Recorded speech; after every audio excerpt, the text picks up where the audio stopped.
Good morning, students. Welcome back to 10th standard science class.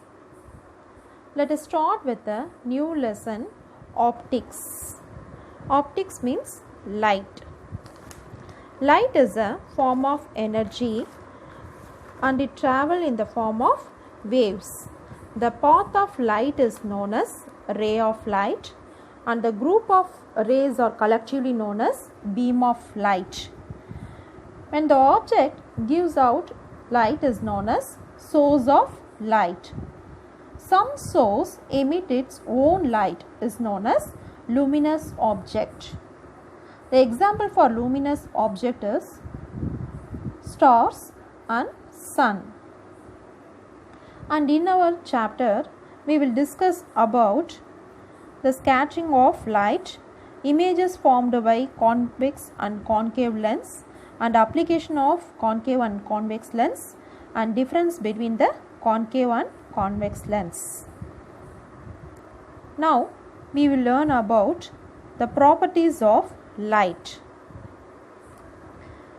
Light is a form of energy and it travels in a straight line. And it does not need any medium for its propagation, that means transmission, and it travels through vacuum. And the speed of light in vacuum or air is 3 into 10 power 8 meter second power minus 1. That is, the speed of light is denoted as the symbol is C is equal to 3 into 10 power 8 meter per second. And the velocity of light is calculated by the product of frequency and wavelength of light. That is, the velocity of light is C is equal to wavelength into frequency. And next one is the different colored light has different wavelength and frequency. That is, the violet light has lowest wavelength and red light has highest wavelength. And the last property is the light interface between the two media and it is partially reflected or refracted, that means deviated. Now these are the properties of light. Next we learn about refraction of light.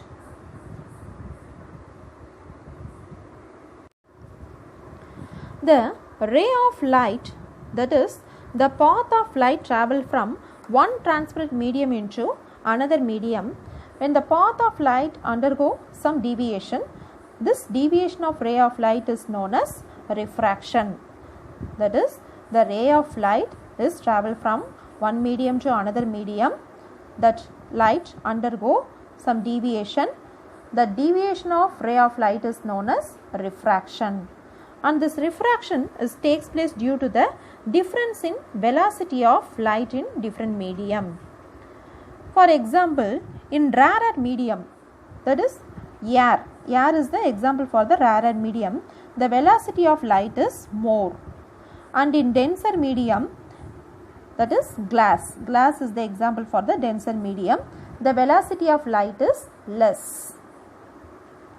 And you well known about that if we place a pencil in water containing medium, the image of pencil is not in straight line. What is the reason for this? Due to the process of refraction of light, the image of pencil is not shown in the straight line. And next one is there are two laws of refraction is there. First law of refraction, the incident ray and the refracted ray of light are always lie in same plane. That is the first law of refraction. And second law of refraction.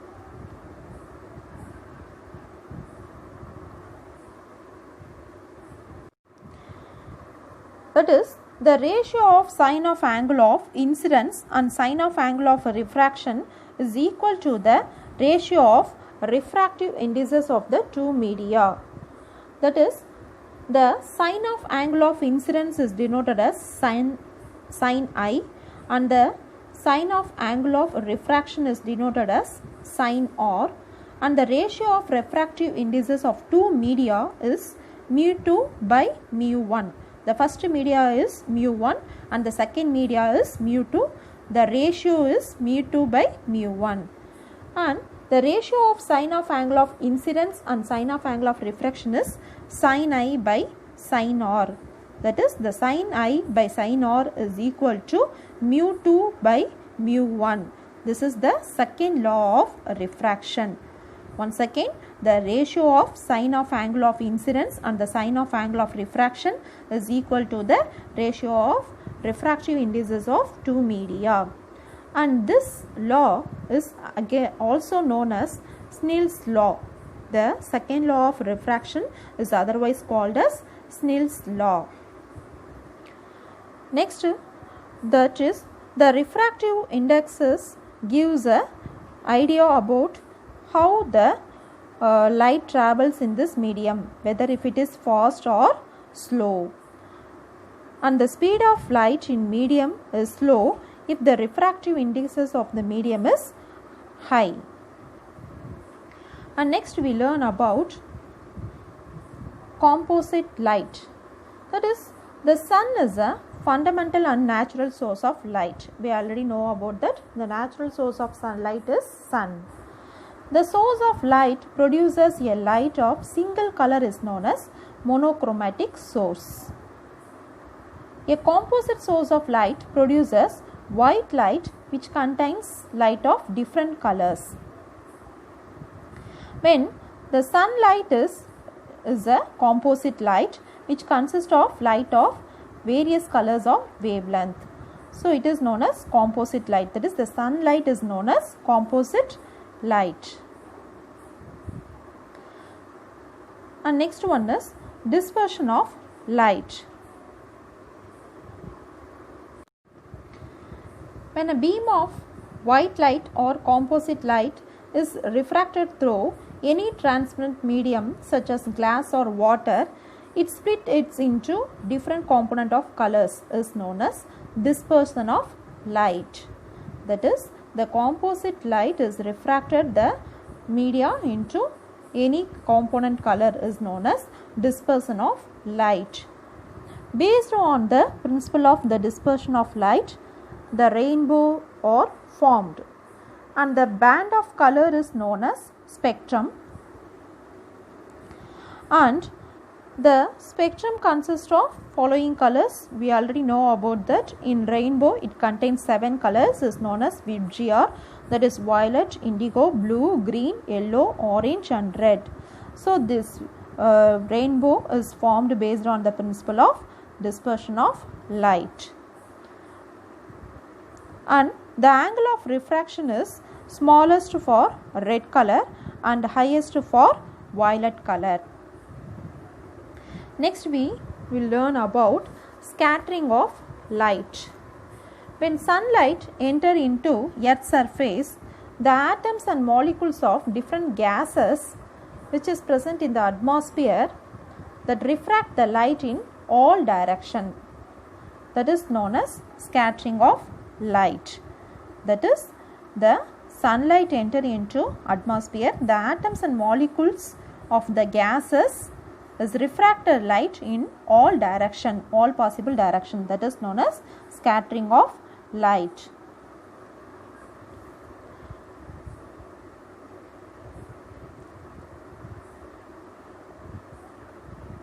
And next one is types of scattering.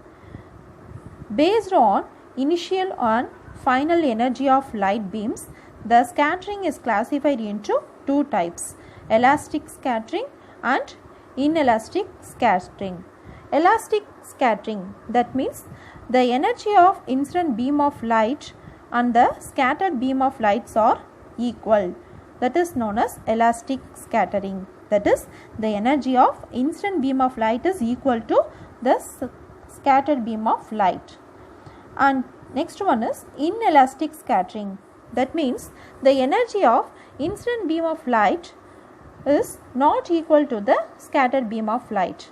That means the energy of incident beam of light and the scattered beam of light are not same. that is known as inelastic scattering.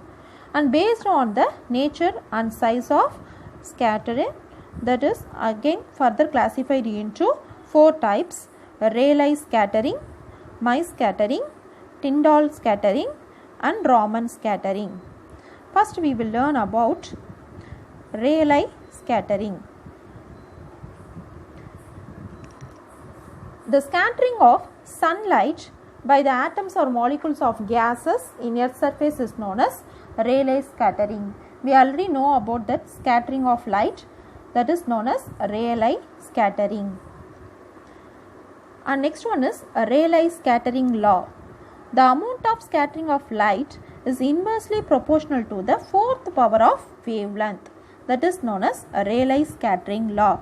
That is, the amount of scattering is denoted as, the symbol is S, and which is proportional to the symbol resemblance proportional, which is proportional to the inversely proportional to the fourth power of wavelength. The lambda is the wavelength and its fourth power is lambda power 4. So S is proportional to 1 by lambda 4.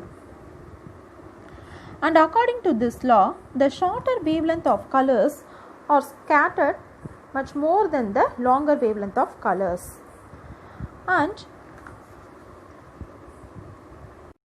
the sunlight passes through the atmosphere. The blue color, which contains shorter wavelength, is scattered greater than the red color, which contains longer wavelength. So the sky appear blue. That means the sunlight passes through the atmosphere. That is, the shorter wavelength of blue color is scattered greater than the longer wavelength of red color. So the sky appear blue color. During that sunrise and sunset, what is the color of the sky? It become red. What is the reason for this? That is, at noon time, the light rays from sun travel longer distance. So most of the blue lights are scattered away. Only the red light least scattered. So it appear red color. That means in noon times, most of the blue lights are scattered away long distance. Only balance the red light only least scattered is present on that. So it appears red color during the sunrise and sunset. And next one is Mie scattering. That is, the diameter of scatter is similar or larger than the length of incident of light, and it is also known as elastic scattering. The Mie scattering is caused by pollen dust smoke, water droplets, etc., and it is responsible for the white appearance of the clouds. The Mie scattering is responsible for the white appearance of the clouds. And next one is Tyndall scattering.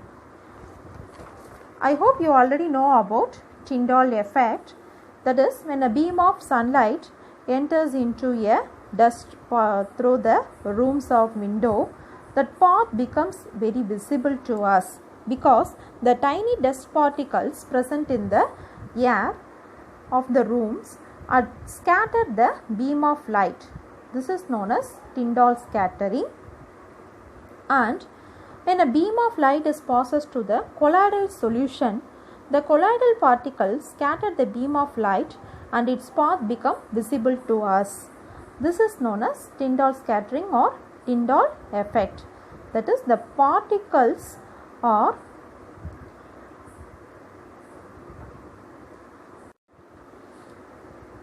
scattered the beam of light.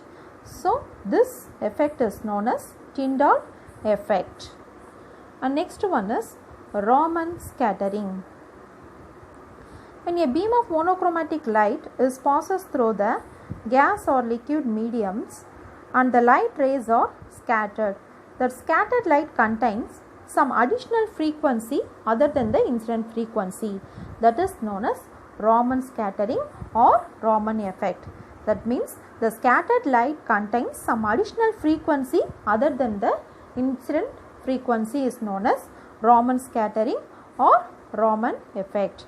That is, the interaction of light rays with the particles of pure liquid or transparent solid leads to change in wavelength or frequency is known as Raman scattering.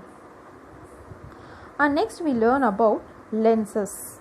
A lens is an optically transparent medium, and the lens is basically classified into two types.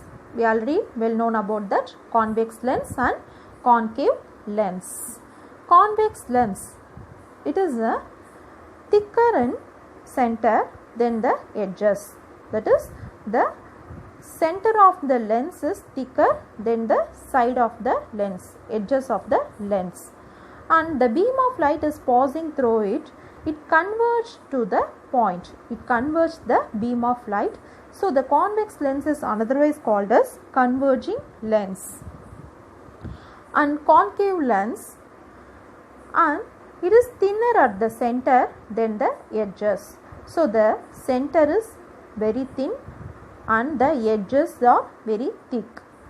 When the beam of light is passing through it, it diverges or spread out the light. So the concave lens is otherwise called as diverging lens. It diverges the light. In upcoming topic, we will detailedly learn about the concave and convex lens, and some other types of lenses are there, that is plano-convex lens and plano-concave lens. That is, the one faces of the convex lens is plane, that is known as plano-convex lens, and the one faces of the concave lens is plane is known as plano-concave lens. Students, I hope you understood about the properties of light and the refraction of light and the laws of refractions and dispersion of light and the types of scattering, that is elastic scattering, inelastic scattering, Rayleigh scattering, Mie scattering, Tyndall scattering and Raman scattering, and the introduction about the concave and convex lens. In upcoming class, we will learn about the rules for that concave and convex lens and the refraction through the convex and concave and the applications and differentiation between the concave and convex lens. Thank you, students.